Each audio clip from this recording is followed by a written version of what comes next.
네, 오늘도 어김없이 니체의 아포리즘을 꺼내들고 있습니다. 반갑습니다. 365 니체 하루 한 장 니체 아포리즘인데 지금 한 82번째, 83번째 이렇게 들어가고 있습니다. 근데 원래 계획이었다면 매일매일 하고 글도 매일매일 하고 이제 업로드도 매일 하려고 했는데 쉽지 않네요, 사는 게. 아무튼 이번에도 너무나 인간적인에서 따온 아포리즘이고요. 이러한 내용입니다.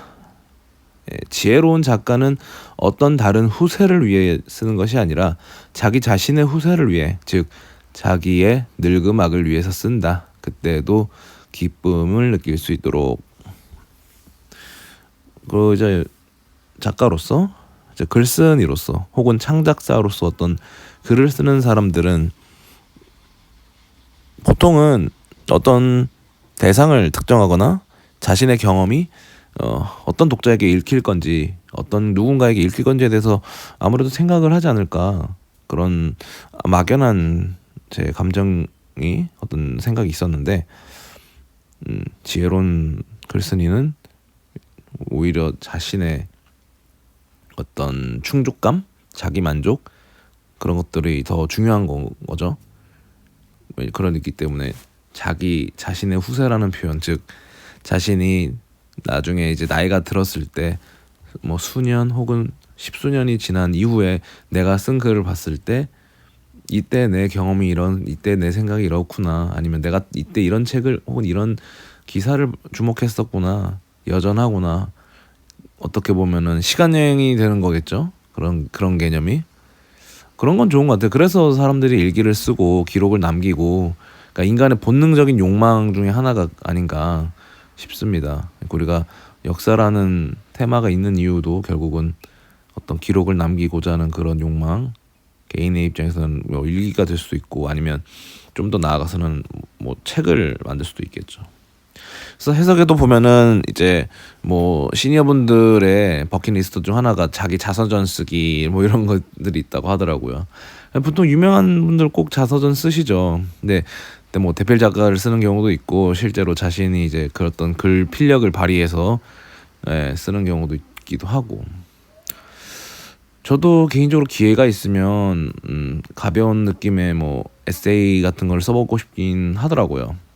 뭐 거창한 거 아니더라도 제가 이제 블로그에 쌓여 있는 소재들을 조금 그래도 이렇게 양념 좀 치고 분량 좀 이렇게 해가지고 한 꼭지 한 꼭지 이렇게 하다 보면은 그래도 이렇게 페이지 좀 채우다 보면 되지 않을까 하는 생각은 하는데, 사실 요즘은 책 내는 게 그렇게 어려운 일이 아니죠. 전자책이라는 시장이 열렸기 때문에 누가 읽지는 않더라도 이제 어떤 전자책 그런 제작 툴도 있고 해서 그 툴에 맞춰서 뭐 레이아웃이나 이런 거는 그냥 깔끔하게만 뽑아가지고, 어차피 전자책을 이제 올리는 사이트들에서 뭐 누가 읽겠습니다만은 뭐 리디북스 같은 데서 이제 뽑아주면 너무 좋겠죠.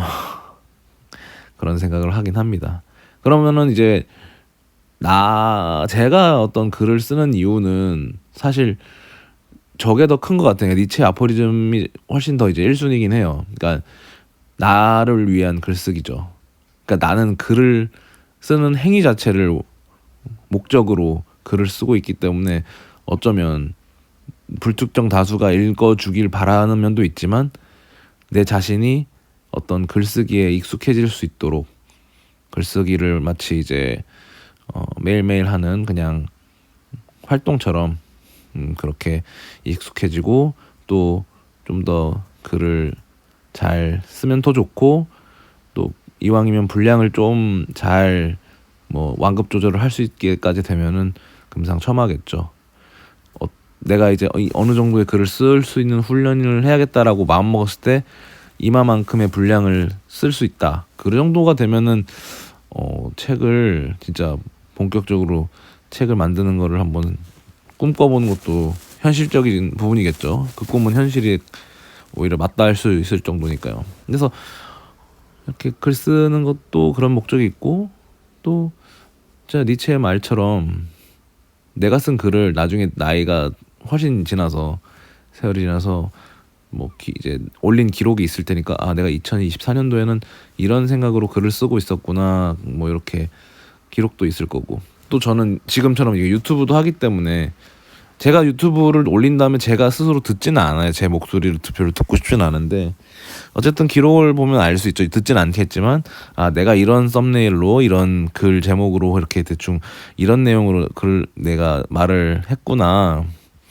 결국 궁극적으로는 자기 만족이 돼야 어떤 이런 활동을 할 수 있는 게 아닌가 싶습니다. 그러니까 누군가를 타겟하고 누군가를 염두에 두고 창작 활동을 하면 물론 그분들은 일단 제가 봤을 때는 자기 만족은 다 그런 채울 수 있는 능력자들이고 더 나아가가지고 이제 어떤 독자나 뭐 이런 수요층까지도 계산할 수 있는 기술적인 측면까지도 익힌 분이라고 생각이 들어서 훨씬 지혜로우면서도 수완이 좋으신 분들이겠죠. 그러니까 그만한 내공이 있는 사람들은 지금 니체가 말하는 아포리즘을 넘어선 수준의 사람들일 거라고 봅니다. 그래서 항상 이런 글 쓰는 것에 대한 이야기를 하다 보면 언젠간 나도 글 쓴다는 것에 대해서 이렇게 누군가 이렇게 얘기할 수 있는 그런 거 있었으면 좋은 것 같아요. 뭔가 자기가 하고 있는 일에 이제 관심사가 비슷한 사람을 만나는 것만큼 소중한 경험은 없죠.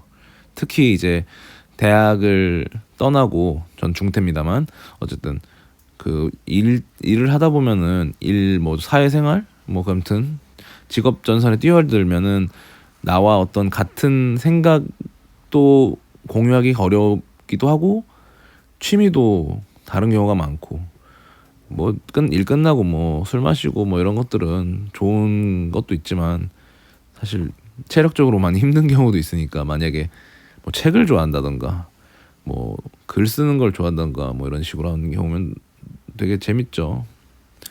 뭐 영화를 본다는 되게 단순한 되게 기초적인 취미일지더라도 뭐 영화를 보고 나서 이렇게 얘기를 한다던가 뭐 좋아하는 얘기를 할 때 있어서 관심사가 뚜렷하다면 아무래도 그만큼 되게 좋은 인연은 없는 것 같아요.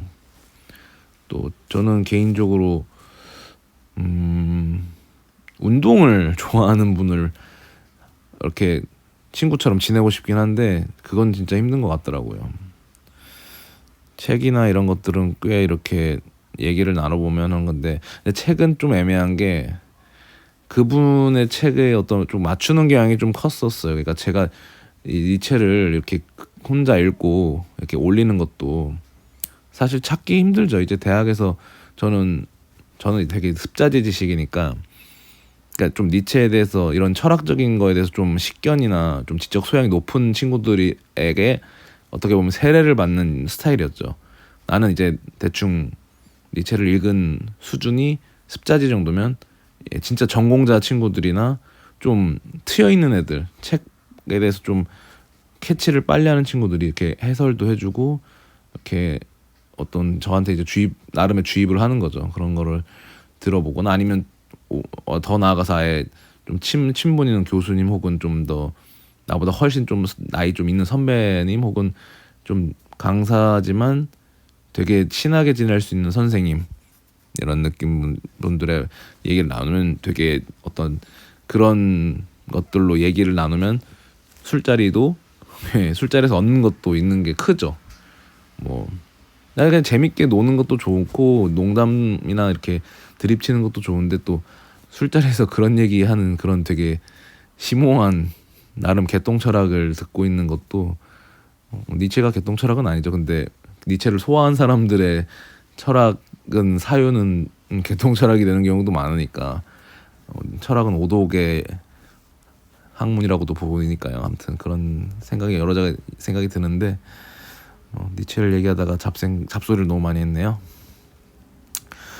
아무튼 지금처럼 이렇게 니체가의 아포리즘처럼 저도 저의 늙음악을 위해서 또 저의 그때의 기쁨을 위해서 글을 쓰는 지혜로운 글과 말을 남기는 사람이 될 수 있다면 얼마나 좋을까라는 생각을 하면서 이야기를 마무리해 보도록 하겠습니다.